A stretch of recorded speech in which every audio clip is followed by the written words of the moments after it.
okay there. Yeah, right. Well, you're like a genius. You're not going to ask a retarded question. A guy like me is going to ask a retarded question, and boom, there you go. All the sarcasm, and then you lose your confidence. Yeah, a few of my friends who have wanted to start learning or like started posting, I'm like, register, like watch, Learn for like a month or 2 months before you post. Yeah, because they'll kill you immediately. Especially if it's your first post. There's a lot of pressure on your first post. Yeah. You know what you got to do with your first post? What I've done is you ask, like, what monitor should I buy? You know what I mean? That's a safe question. Yeah. How do I set up the dual monitors? They can't kill you too much for that. Yeah.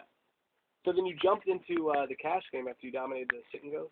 Yeah, after like a year and a half, my friend Peter Jetton was playing. He was a sit and go player that moved to cash games. Told me there was a lot more money there, and so I started playing 5-10 no limit. Just jumps right in. Never even had to struggle with the $50 game like a boy. I had the bankroll for it, but I didn't really have the experience. But the games were really soft back then, like Party 5-10 a couple of years ago. What did you have in your account when you jumped into the Party 5-10 game? I had like 100,000.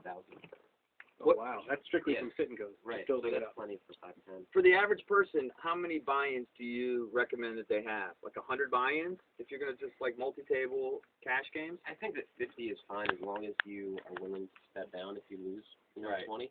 Right. Some people have a lot of trouble with that, and if you have a lot of trouble with that or tilt issues, if you lose too much of the roll, you definitely have 100. Right. But I think 50 is fine, and even if there's a really good game, you can take a shot with 25 as long as you're ready to step down. I have 100 buy-ins, and I lose 5, and I go into a panic. Yeah, because I'm a nit. And I'll never, and that's something I want to ask you about later. I mean, maybe I can ask you quickly now. But you said that aggression was something that you had to kind of struggle with in poker, that you find yourself by nature a bit of a passive person. Yeah. And but that's something that you've really improved on. How do you do that? How do you change your nature? I don't really change my nature, but what I do is I practice being aggressive, look at hands after the fact, and basically analyze, because whether you're an aggressive or passive person by nature, or that's your style, you still look at a hand and kind of make sense of what the best play probably is. Right.